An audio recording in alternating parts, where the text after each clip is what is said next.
பள்ளியறை பாடல்களை பாடிடுவேன்.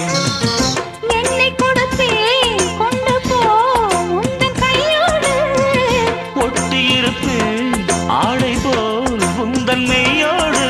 தன்னன் நினைச்சிருக்க உன்னை நினைச்சிருக்க பணிவிடும் இரவினில் உதடுகள் வெடிக்குது. சின்ன சின்ன செய்தி சொல்லி வந்ததொரு ஜாதி மல்லி, ஆனமல காத்தடிக்கும் தோப்போரம் ஆசமனம்